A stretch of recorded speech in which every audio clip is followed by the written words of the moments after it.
As 2020 comes to an end, many of us won't be sad to see it end. Many will be hoping that a new year will bring a clean, safe, healthy slate, a hope for better things than we've seen. If that wasn't just the craziest year, well, we've had intense social unrest resulting in riots with serious injuries and massive property damage. We've had the circus that we call elections. Of course, we have COVID, a worldwide pandemic, which meant quarantines and higher than normal death tolls, and life as we know it canceled. We've had businesses that shut down. We've had fires and earthquakes and mass shaming and job loss and all kinds of things that we've had to deal with this year. And we can look at it that way. But as in all things, our realities are the stories that we tell ourselves about the things going on around us. And while all of those things did happen, we also have the choice to focus on the positive things that came from the last year uniquely because of those challenges. More time with family, more time in nature, focus on our homes and our personal spaces. Opportunities abounded for seeing how prepared we might be for an emergency and being able to step into a space of better preparedness. There were many things that took place this year and many things that we learned from them. Hopefully, you have focused on telling positive, uplifting stories rather than ones of hopelessness and fear. Because that's what we have the power to do. We can choose one or the other. Personally, I have had my best year ever in real estate. It was a great, abundant year. And while I did miss my usual social calendar, it's been very different and had to make some mental adjustments. It's been an interesting experience to slow down without the same expectation of social interaction. Even if I was the one that was creating that expectation for myself, it was still fun to get to say no to things and have an awesome excuse to say no. I've enjoyed the things I've gotten done in my home and on my property because of the quarantine. And I've sent more cards by snail mail to connect, and I've said gratitudes every morning, and I've relied on faith rather than fear. I've tried to learn from my mistakes. Like I mentioned, my food storage may not have been all that it should have been, but after the pandemic shut down, I was able to improve it. And the podcast has continued on, inspiring me and others with the wonderful interviews and ideas that we share here. As I look back on 2020, all the podcast episodes I've shared, I notice a theme. This is what I'm getting to. The stories that have been shared are illustrations of real people doing really hard things in difficult circumstances and coming out better and stronger on the other side of the struggle. That's what we do in this podcast. But as I was looking at the stories that we told, I realized how important 2020 was for hearing those kinds of stories. These are stories to inspire us and show us what it looks like to stand tall when the going gets really rough. And if it's been a tough year for you, fill up on these inspirational stories that show how people make their way through tough things, only to come out with massive growth on the other side. That's a message we've needed this year. So stay tuned for this week's episode, which is the best of 2020, the top 5 downloaded episodes.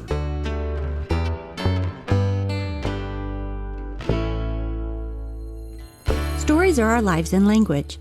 Welcome to the Love Your Story podcast. I'm Lori Lee, and I'm excited for our future together of telling stories, evaluating our own stories, and lifting ourselves and others to greater places because of our control over our stories. This podcast is about empowerment and giving you, the listener, ideas to work with in making your stories work for you. Story power serves you best when you know how to use it.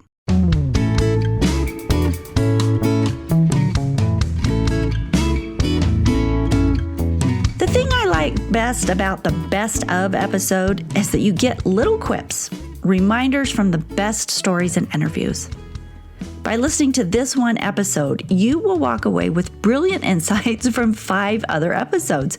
And maybe your interest will be piqued just enough to go back, hop on the internet or your favorite podcast platform, and go back and listen to these episodes in full.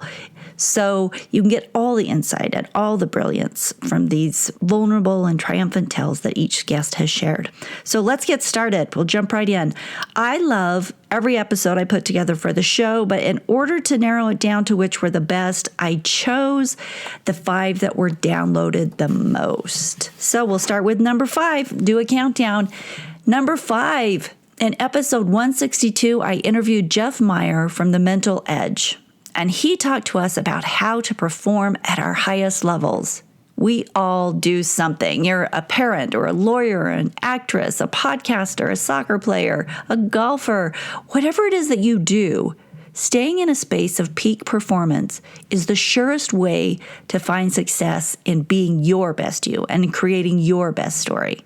This topic is something we could all use this year as we needed and wanted to stay sharp despite working from home or learning to juggle kids schooling at home while also trying to work. I'm not surprised at this one being a big hit because I think we're all looking for those little tips and tools to stay sharp in what we're doing. So here's a clip of our discussion about how being present is so important in creating real connection and performing at our highest levels as leaders and parents. And this was just one of the tips that Jeff gave. As a coach or a leader or a boss, I can guarantee you that people know when you're present and when you're not. You can ask a question, and if you're not waiting mindfully for the answer, they know it. And I know for me, the best part of coaching is for me to develop a mindful, a present relationship with each player. They know that when I talk to them, that I'm present with them. And that is just so important. That builds a whole team chemistry in a much fluid, liquid type way. And they know you care. It's that old saying, about caring. And I think that's just so important. Okay, here we are to number 4, which was episode 158, where I interviewed Kristen Ulmer, and the topic was our relationship to fear. Now, Kristen Ulmer is a thought leader on fear and anxiety who draws from her tenure as the most fearless woman extreme skier in the world for 12 years.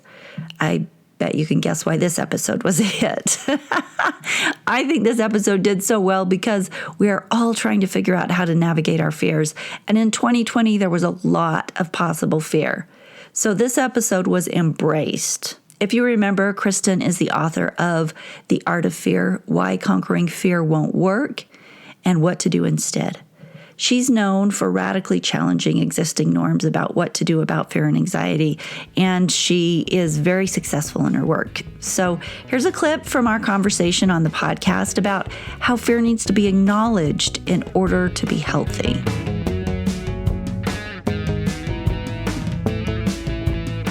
Let's start off with your story because that's what we do. How did you get started in extreme skiing? What did that look like? Well, I will say that my story is that as sexy and exciting as being like the best in the world at a sport like big mountain extreme skiing for as long as I was, I think the bigger picture story of me and the more interesting thing about me is what I learned from it and what that has led to me to become now. Like, I feel like I've been groomed by the universe to be a fear and anxiety expert for 33 years now. And it starts, of course, when I was a teenager and I was obsessed with skiing. I was just skiing with friends and going on trips and just because I wanted to hang out with them, and they were competing in moguls. And so I thought, well, I'll compete in moguls too. And then next thing you know, without any goal to be on the U.S. ski team for moguls, that's where I found myself. I'm like, all of a sudden I'm wearing the jacket and they're taking the picture and I'm like, oh my gosh, what the heck happened? And that was the beginning of my ski career, just being on the U.S. ski team. So very quickly, I realized that wasn't my platform. At the same time, I was jumping off cliffs for cameras and skiing for ski movies, and I realized that was more my style. So I just started pursuing being a professional big mountain extreme skier, which at the time, that didn't exist. I was the first one. I actually just got inducted into the Ski and Snowboard Hall of Fame 2 months ago. The downside is I watched a lot of my friends die. I had over 50 near-death experiences. I've watched dozens and dozens of friends get crippled. It's very violent. We call it extreme because the consequences of failure are either severe injury or death. And, the injury rate and the fatality rate in that sport is extremely high. What was your personal fear and anxiety level as you were doing this? Because absolutely, to ski at that level is incredible. And the stuff you are doing to ski at that level, like you say, jumping off cliffs, the tricks, the stuff you're doing and the conditions that you're doing it, that's really intense stuff. So did you feel fear when you were doing it? Well, I was considered fearless. The media called me fearless. I was also voted the most fearless woman athlete in North America, beating women in all sports disciplines, not just skiing. And I took up pretty much any sort of dangerous sport you can get your hands on: ice climbing, paragliding, rock climbing, flying trapeze, kiteboarding. And I believed my own hype. I felt fearless. And in there lies the transition, because not only is being fearless impossible, but it's also undesirable. And I learned the hard way this. So what happened after about 10 years, what it was is I was really good at ignoring my fear. But it turns out underneath the surface of my relative reality, fear was with every single moment of every single day of my life. And it's that way with everyone, whether you're jumping off cliffs or not. Like, I was motivated by fear of being invisible, fear of not being loved. I mean, that's what motivated me to jump off all these cliffs and ski these Eufaula die descents. I actually was really addicted to feeling fear. Like, people call people like me adrenaline addicts, but really what we are, because beneath the adrenaline is fear, is I was a fear addict. And when you love feeling fear, when you merge with it, when you become intimate with it, it doesn't feel like fear. It feels like excitement. Like, neurochemically, fear and excitement are exactly the same thing. So I was an excitement addict. I was chasing it. It made me feel alive. And it turns out fear was like the best part of the whole experience. It's the thing that took me into those higher states of flow zone consciousness. We have, according to Zen tradition, 10,000 different states of mood or being, whatever you want to call it. And the analogy is 5,000 of them are considered good and 5,000 of them are considered bad. So imagine you have a house full of children, and half your children you've named love, joy, gratitude. And the other half you've named like fear, anger, sadness. Despite your best intention, would you be able to treat them all the same way? No. And what we tend to do is nurture and love and show off to the world these wonderful children, the love, we have gratitude practice, we have forgiveness practice, we choose love over fear, like all these things that we do to nurture these wonderful children. And what do we do with these bad children, these negative children? Well, we resist them. And resistance is specifically taught in our culture by doctors, by psychologists, by self-help gurus. And resistance comes in many forms. We ignore them like I did, or we try to rationalize them away. We get into our heads dealing with our emotions intellectually rather than emotionally. We try to breathe them away. We try to replace them with the positive, spiritual bypassing, like anything we can do to get rid of them, get rid of them, get rid of them, and win the war against them. We try to conquer and overcome them. We lock them in the basement. We throw away the key.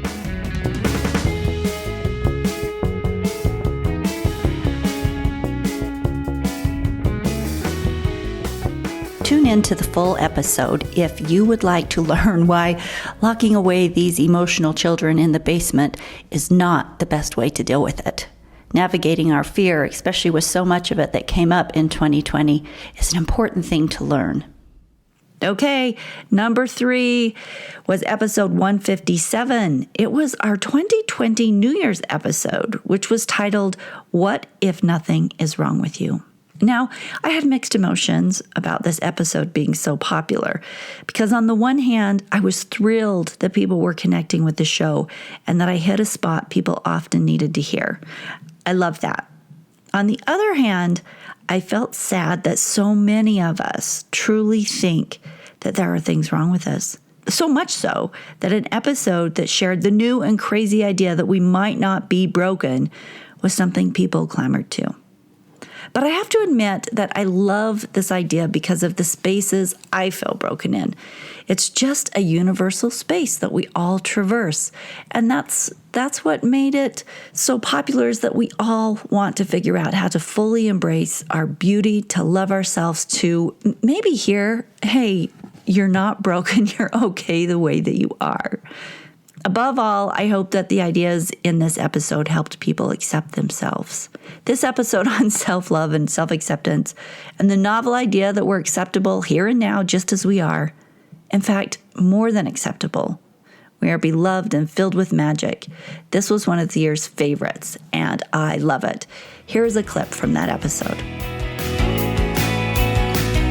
Since loving ourselves creates the foundation for loving our story, this topic is ideal for the Love Your Story podcast.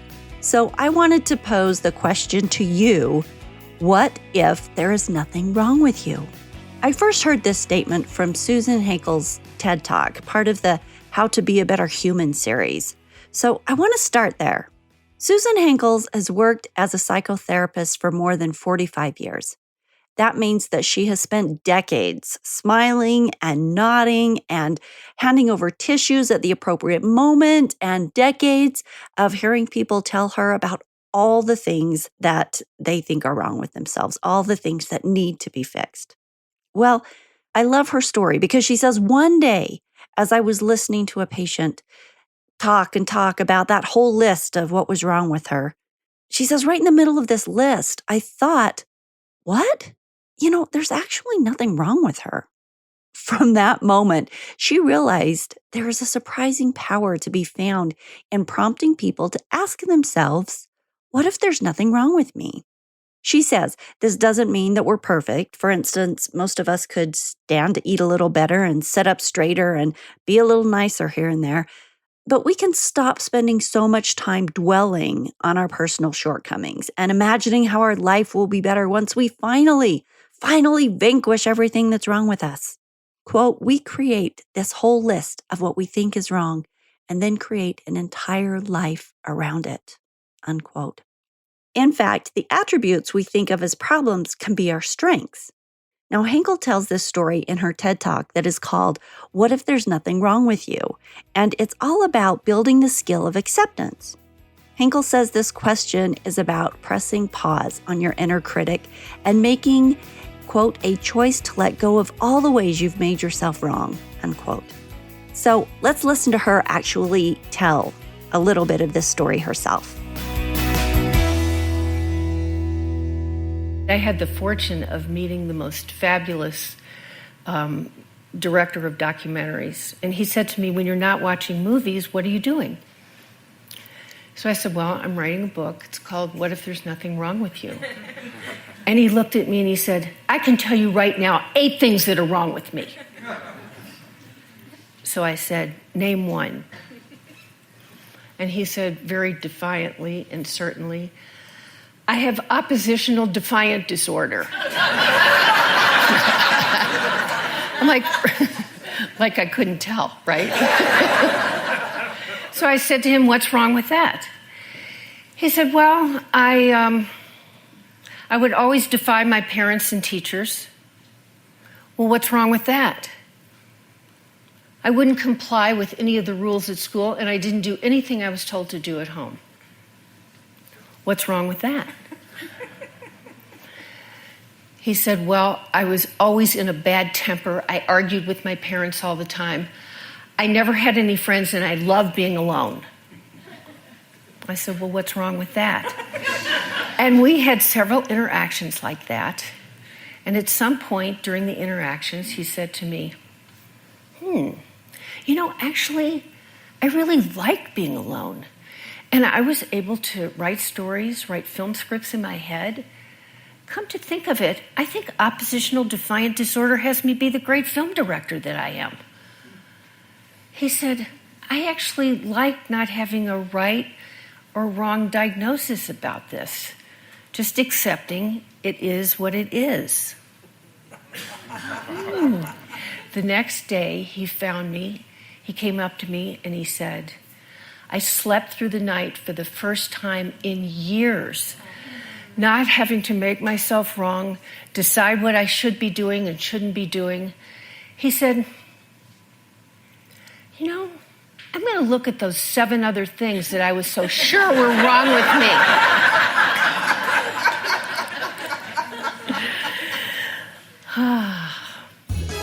There's a lot more where that came from in the whole episode. You can find it online at loveyourstorypodcast.com. Okay, we are moving on to number 2, episode 164. This was my interview with Tyson Steele about his 23-day Alaskan survival wilderness story in the lowlands south of Denali National Park. Remember that one? It was in below freezing temperatures. After his home burned down, he had more than 3 weeks in like 15-degree temperatures.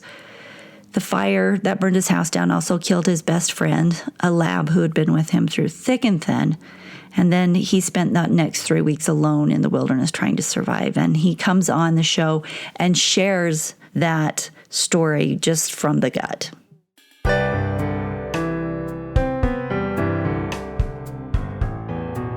So tell me then about, let's jump ahead to your home and the experience that you had recently. I saw it on TV. I saw it on the internet. There's a picture of you with a big SOS in the snow, waving your arms, walking out from the burnt pile of rubble that had been your home, and the helicopter blades coming down to rescue you after, was it, I said 21 days earlier. Was that correct? Or was it 23? 23 days. Yeah. Okay. 23 days. Take us there.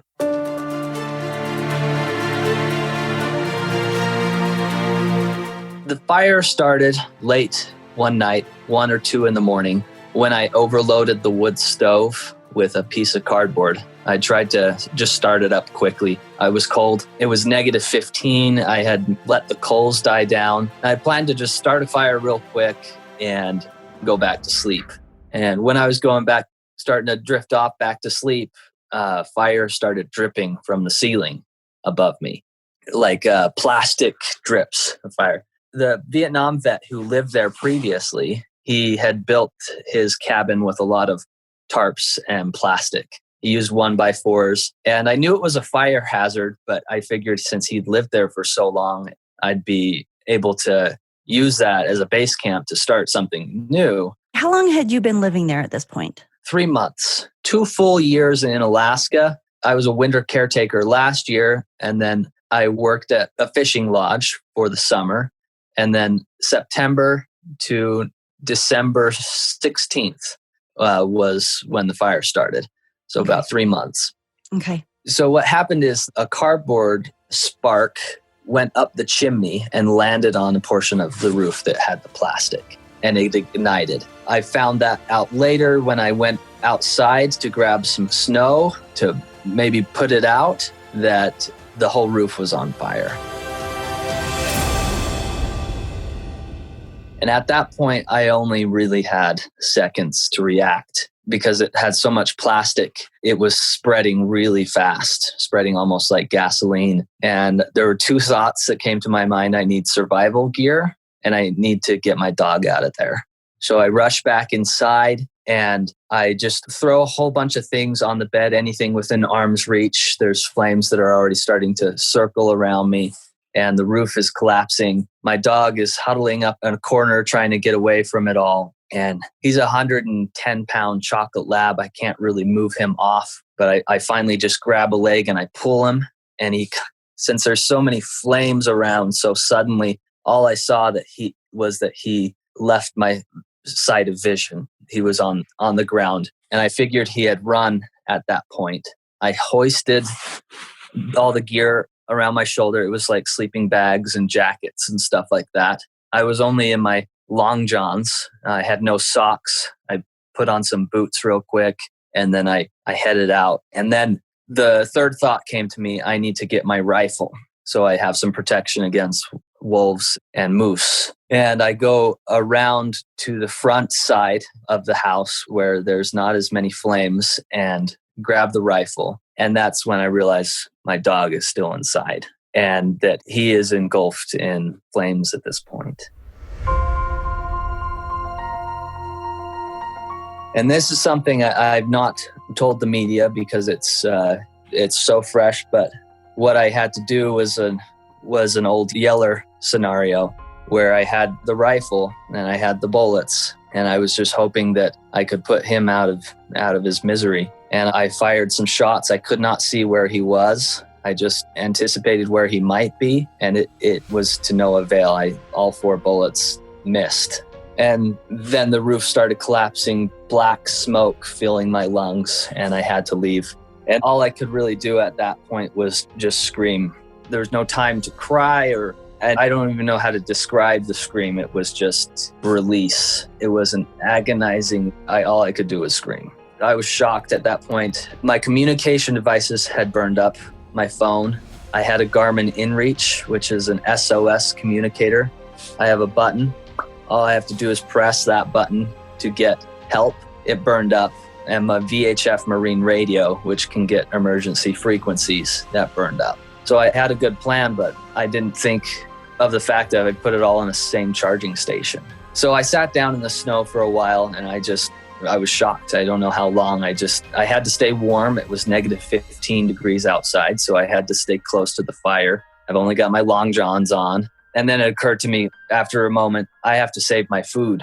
All my food is burning. All the Crisco and oils are contributing to the flames. The old man had built his floors with rubber, like rubber mats. And so when rubber ignites, it's super hot. It's very, very hot. And it was burning, and propane tanks were going off. I had 500 rounds of bullets, and they were all going off all at once. And it's all next to the food.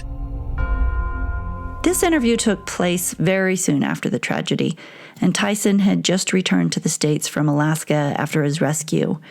He hadn't had time to process everything yet, and he was still in the beginning phases of sorting through what happened. So we got a very raw story from him. His story is tragic and touching and unnerving all at once. The whole episode is also available on loveyourstorypodcast.com or any of your podcast platforms. But I wanted to give you an update. Tyson has since returned to his homestead up in Alaska to rebuild it. And as you listen to the whole episode, episode 164, you will learn more about what that homestead is like and just what a big undertaking that's going to be for him. Okay, let's do number 1, drum roll. Brrr. Our number 1 most downloaded episode for 2020 was episode 160, my interview with Jo Marie Taylor, and how being held hostage in Kuwait during the Iraqi invasion in 1990 challenged the entire way she thought about life. There are moments in our lives that change us, become defining moments because they challenge what we thought we knew and make us think about things differently. On August 2nd, 1990, at 2 a.m. local time, Iraq launched an invasion of Kuwait with 4 elite Iraqi Republican Guard divisions and Iraqi Army Special Forces. And the main thrust was conducted by the commandos deployed by helicopters and boats to attack Kuwait City, while the other divisions seized the airports and the 2 air bases. Well, Kuwait didn't stand for long, and the Iraqi invasion quickly turned into a takeover. My guest today is Jo Marie Taylor. She's an American who was visiting Kuwait with her Kuwaiti husband, and she found herself in a hostage situation in this country, hiding and navigating the fear and the daily threat of death, watching the destruction and the murder and the mayhem of the invasion. And all of this challenged the way she thought about life. So stay tuned for her story as she shares her hostage experience and the change it created in her life story moving forward. Jo's story is an opening into our own considerations about how our traumatic experience shape and change us, and how that's part of the messy, beautiful process we call life.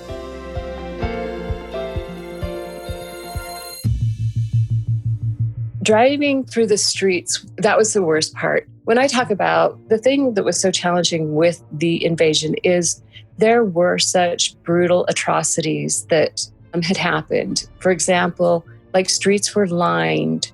they had light poles, the kind that kind of curve over the street. And those light poles were just, each one had a body hanging from it. So the streets were just lined with bodies that had been hung. And we had heard, so many things about how people were being taken and just brutal things happening to neighbors and other family members. And there were checkpoints set up everywhere. So driving through the streets of Kuwait, it was so odd because any vehicle that was on the street by this time had been stripped of all the tires, the engine, the seats. Everything that they could take was stripped from that. And just all you had left was like the carcass of the car. And my understanding is because Iraq had been through such a long war with Iran, they didn't have these things. These things were in shortage. And so I guess they maybe were not able to start the cars. So basically they just stripped everything. So there were not just like the horrific images of people hanging, but also there was like carcasses of the cars. Buildings had big holes blown out in them. It really was an apocalyptic type of scene. Oh, just sounds macabre.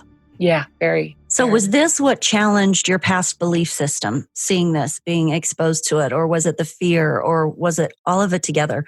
What was your belief system before, and what did that transition into?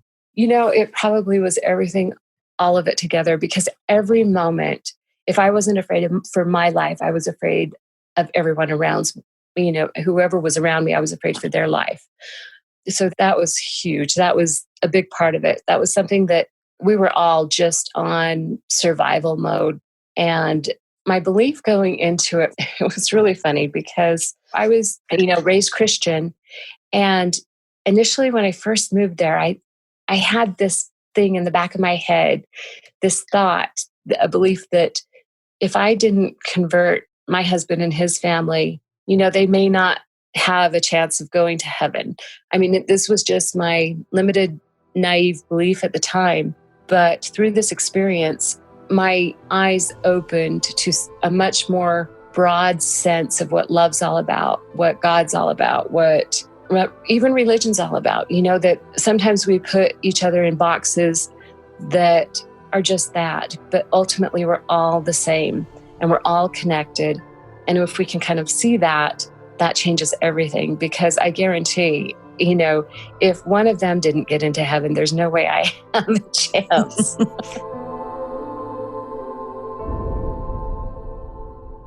That's such a beautiful and important insight. I think that the humanness of all of us and how we're all okay, and how despite the different belief systems, in my verbiage, I would say we're all children of God and we're all loved by God, no matter which cultures we're raised in or belief systems that we foster. And we all move toward light or toward darkness through our agency, through our own choices. But that light is a very broad thing. Absolutely. I totally agree. It led me to see things in a much less limited, more universal type of light. And actually, even my old paradigms that I had, they no longer served me, because reality as I knew it had changed completely.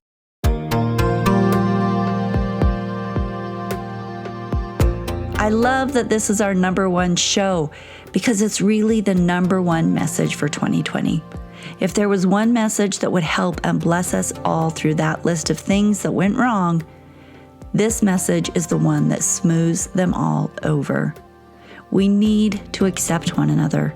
We need to open our minds and our hearts. We need to allow for different ways of thinking and still give personal respect to another's right to believe as they do.